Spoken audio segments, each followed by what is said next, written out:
되는 복된 하루가 되시기를 간절히 축원을 드립니다.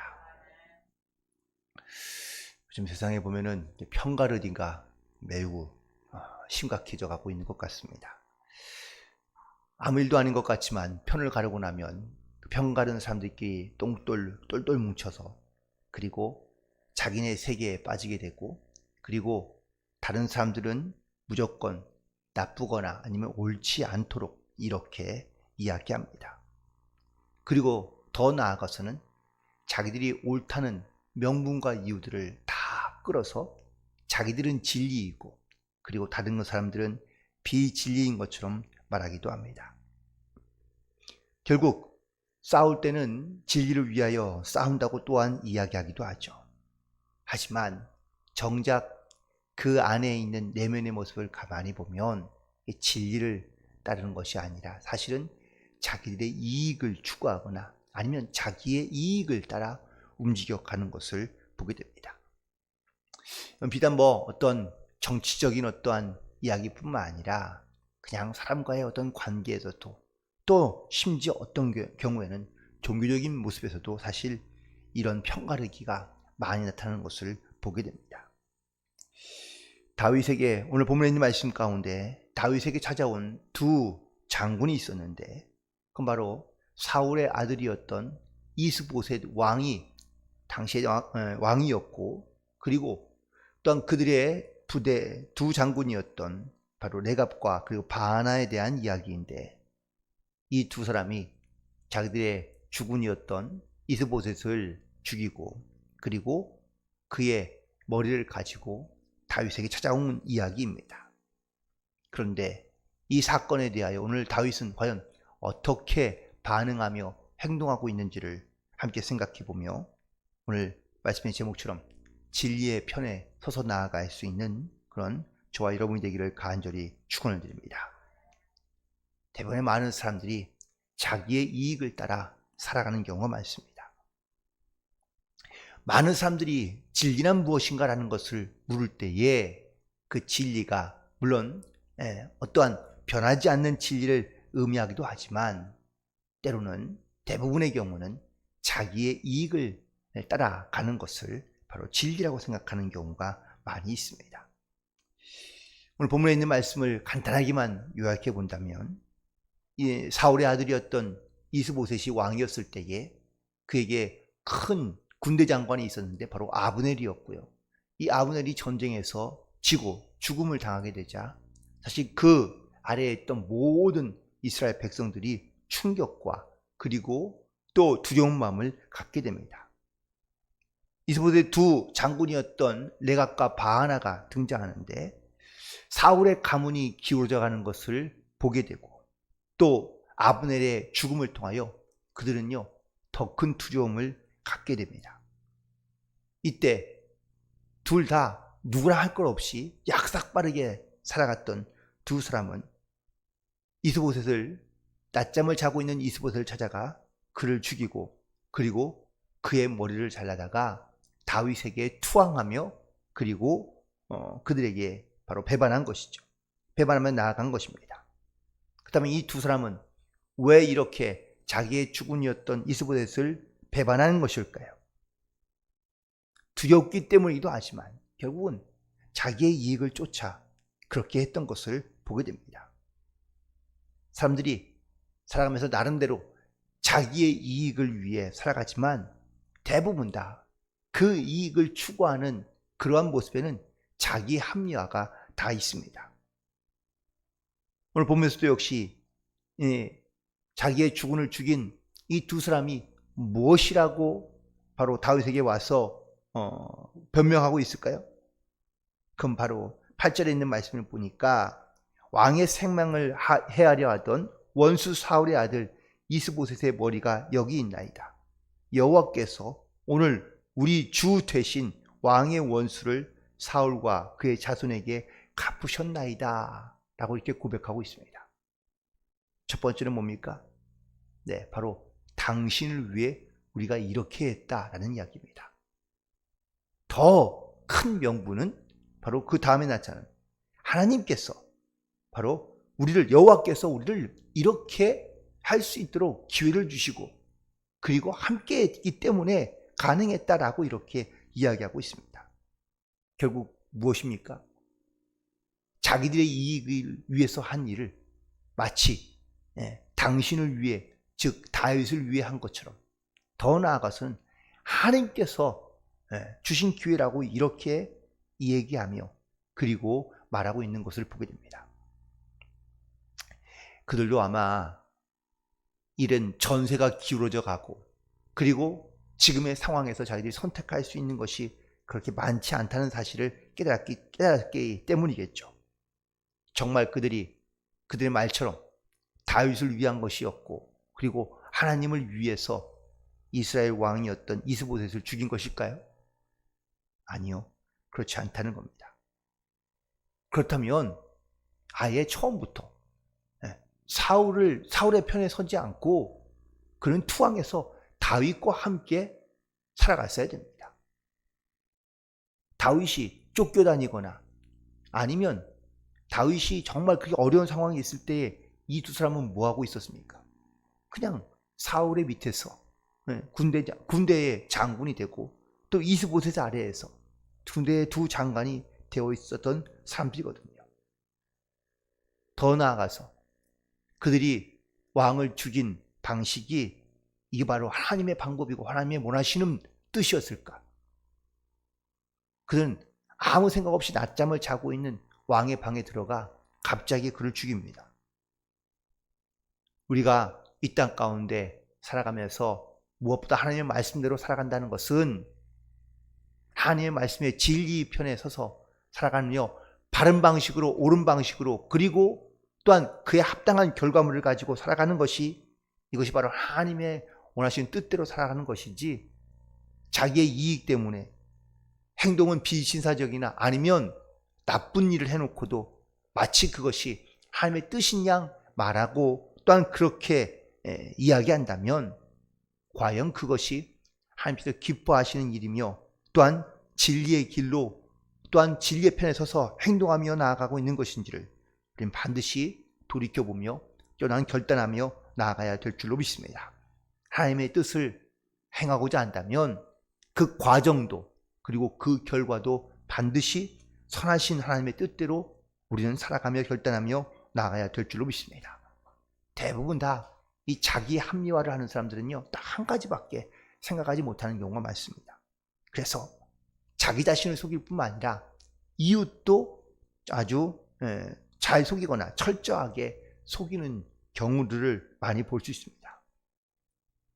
바로 오늘 본문에 등장하는 두 사람의 모습이 바로 그러한 모습입니다. 그들도 하나님께서 다윗을 왕으로 세우셨다고 생각합니다. 그리고 그 왕에게 나아갈 때에 다윗이 좋아할 만한 일을 하면은 바로 인정받을 수 있거나 아니면 칭찬받을 수 있을 거라고 생각하여 그들은 자기 합리화를 만들어가고 있는 것을 보게 됩니다. 자기의 이익을 위해 일하면서도 하나님의 이름을 들먹일 때가 우리도 종종 있을 수 있습니다. 그리고 마치 자기가 좋아하는 일을 하면서 이것이 하나님의 기뻐하시는 일인 양 착각하며 행동하는 경우도 있을 수 있습니다. 그런데 이렇게 되면 정말 우리가 부지 중에, 혹은 알 수 없는 중에, 혹은 의도적으로도 그런 하나님의 이름을 망령되게 하는 일들을 행하며 살아갈 수밖에 없기 때문에 그렇습니다. 자기 욕심 때문에 하나님을 합리화하며 또한 자기의 이익을 위해 살아가면서 우리는 마치 하나님이 원하시는 일들을 하고 있는 것처럼 우리는 자기 합리화로 살아가는 경우가 많이 있다는 사실입니다. 따라서 우리는 자기의 이익을 따라 살아가기보다 먼저 하나님이 기뻐하시는 일, 그리고 주님께서 우리 가운데 말씀하신 일들을 따라 순종하며 또한 믿음 안에 결단하며 나아갈 수 있는 그러한 우리 모두가 되기를 간절히 소망합니다. 오늘 본문에서 신앙의 사람이 가야 될 길이 있다면 그건 바로 진리의 길이라는 것을 이야기하고 있습니다. 때로는 내 마음이 좋아하고 또한 내 육신이 좋아하는 것을 행하며 나아가는 것이, 이것이 바로 진리의 길로 행하는 것이 아니라는 것을 사실 우리는 너무나 잘 알고 있습니다. 우리에게 이익이 되든 되지 않든 간에 우리는 반드시 그 진리의 길을 가야 될 줄로 믿습니다. 그런데 우리는 이 진리의 길로 혹은 진리의 편에서 행하며 나아가는 것이 아니라 우리는 자기의 이익을 따라가는 일이 많기 때문에 그렇습니다. 11절에 있는 말씀에 보면 다윗이 바로 이렇게 주인을 배반하고 또한 그의 머리를 가져온 이 두 사람에 대하여 다윗이 반응하고 있는 모습이 있는데 11절에 있는 말씀을 보니까 악인이 의인을 그의 집 침상 위에서 죽인 것이겠느냐? 그런즉 내가 악인의 피 흘린 죄를 너희에게 갚아서 너를 이 땅에서 없이 하지 아니하겠느냐? 라고 말씀하고 있습니다. 다윗이 그것을 기뻐하는 것으로 생각한 것이 바로 그들의 착각이었던 것이죠. 오히려 다윗은 이 두 장군에게 진노합니다. 그리고 그들을 결국 사형에 처하고 맙니다. 왜입니까? 악한 일을 행했기 때문이고요. 이렇게 자기의 이익을 따라 하나님을 이용하며 그리고 마치 자기들이 진리의 편에 서 있는 것처럼 행동하고 있는 그들의 악한 행동에 대하여 다윗은 자기의 편에 서 있는 것이냐라는 것을 따지는 것이 아니라 하나님께서 봤을 때에 어떤 행동이 어떤 사람이 악한 사람이며 그리고 악한 생각을 하고 있는 것인지를 분별하며 결단하고 판단하고 있는 것을 보게 됩니다.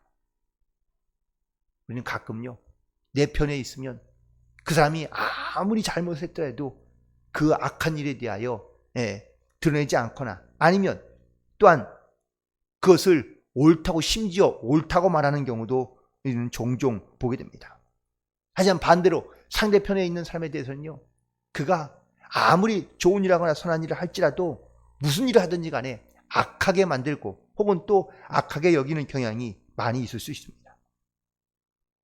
우리는 사람 편에 서 있는 것이 아니라 하나님 편에 서서 우리는 부단히 깨어있어 기도하며 또한 그 말씀 따라 순종할 수 있도록 우리는 믿음 안에 결단하며 나아가야 될 줄로 믿습니다. 물론 때론 진리보다 혹은 또 사실보다 거짓과 그리고 다른 악한 것이 나에게 크게 더 이익이 되거나 유익이 될 수도 있습니다. 그도 살아가는데 훨씬 더 쉽고 빠른 길을 가게 할 수도 있습니다. 하지만 다윗은 그런 일을 철저하게 배제하고 그리고 단호하게 결단하며 선택하고 있는 것을 보게 됩니다. 악한 방법이나 아니면 이런 악한 일로 그는 왕의 자리에 오르기를 원하거나 쉽게 왕이 되기를 원치 않았던 것을 볼 수 있습니다. 그러니까 오랜 세월 동안 그렇게 인내하며 기다렸던 것은 그가 자기의 생각과 혹은 또 인간적인 방법으로 편한 길로 빠른 길을 선택하여 왕이 되기를 원했던 것이 아니라 어떻게 하면 하나님 편에 서서 그리고 하나님의 뜻을 따라 진리의 길을 갈 수 있을까를 끊임없이 그도 기도하며 또한 그도 역시 절제하며 살았기 때문에 하나님께서 그의 마음을 보시고 중심을 보시고 당신의 뜻에 합한 사람이라고 말씀하시다는 사실을 우리는 다시 한번 깨닫게 됩니다. 우리가 무언가를 이루고자 한다면 너무 쉽게 그리고 빠르게 그리고 편하게 심지어 악한 일을 행하면서도 그것이 옳지 않은 것을 알면서도 거짓과 술수로 생각하며 또한 이용하며 판단하며 그리고 나를 평가하는 일들도 있을 수 있습니다. 심지어 세상에서는 그런 일을 해도 괜찮다고 말하거나 아니면 마치 아무렇지도 않은 듯 그렇게 반응하거나 생각할 수 있습니다. 자기의 편에 서게 되면 모든 일이 다 괜찮은 것처럼 이렇게 여긴다면 우리는 세상에서 하나님을 두려워하며 살아가는 것이 아니라 사람을 두려워하며 살아가는 모습으로 살아갈 수밖에 없을 것이 분명합니다. 우리는 가끔 세상에 살아가면서 정말 종종 하나님이 내 편이 되어주시기를 원하며 살아가는 경우가 있습니다. 그런데 이게 매우 위험합니다. 하나님이 내 편을 되기를 원한다면 내가 아무리 나쁜 일을 하거나 혹은 내가 아무리 좋지 않은 일을 하고서도 하나님이 내 편이 되어주신다고 생각하면 하나님이 나의 행동에 대하여 혹은 나의 판단에 대하여 옳다고 여긴다고 생각할 수 있기 때문에 그렇습니다. 우리는 반대로 하나님 편에 서서 우리는 살아가야 될 줄로 믿습니다. 하나님 앞에 정직하게 그리고 진실하게 그리고 온전하게 이렇게 하나님의 음성을 따라 순종하며 나아갈 수 있어야 우리가 거룩한 성도로 이 세상 가운데 부끄럽지 않으며 그리고 하나님 앞에도 역시 믿음 안에 당당함으로 살아갈 수 있게 될 줄로 믿습니다. 그래서 우리는 늘 깨어있어 기도하며 하나님 편에 설 수 있도록 진리의 편에서 살아갈 수 있도록 우리는 주님 안에서 순종하는 삶을 살아가야 될 줄로 믿습니다. 여러분의 주변에서 좋은 사람은 과연 어떤 사람입니까? 그리고 반대로 나쁜 사람은 과연 어떤 사람입니까? 내 편에 서 있으면 다 좋은 사람이고 나와 반대편에 서 있으면 다 나쁜 사람입니까? 오늘 본문에 등장하고 있는 바나와 레갑 이 두 사람은 오늘 다윗은 악인이라고 평가하고 있습니다. 그 이유는 그는 자기의 이익을 쫓아 자기를 합리화하고 진리의 편에 서지 아니하며 하나님의 말씀 가운데 서지 않았기 때문이라고 다윗은 말하고 있는 겁니다.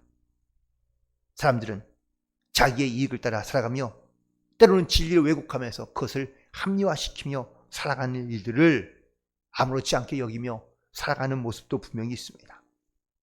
또 편가르시기의 이해로 인해서 진리가 왜곡되고 집단적인 이기주의로 빠져가는 경우도 물론 많이 있습니다. 하지만 신앙인으로 그리고 그리스도인으로 이 땅 가운데 살아간다는 것은 어느 곳에 있든지 간에 우리는 하나님 편에 서서 항상 진리를 따르며 그리고 하나님의 말씀을 따라 순종하는 삶을 살아가야 될 줄로 믿습니다. 이익을 쫓는 것이 아니라 자기 합리를 따라 살아가는 것이 아니라 항상 진리와 하나님의 말씀이 무엇인지를 분별하고 그리고 철저하게 그 하나님의 뜻을 따라 순종하며 살아가는 것이 이것이 바로 신앙인으로 그리고 그리스도인 이 땅 가운데 살아가는 그런 지혜이며 믿음인 줄로 믿습니다. 오늘도 이 진리를 따라 하나님의 말씀을 따라 믿음 안에 순종하며 그리고 하나님 편에 서서 주의 뜻을 이루어가며 살아갈 수 있는 그런 복된 하루가 되시기를 주님의 이름으로 간절히 축원을 드립니다. 기도하시겠습니다. 주님,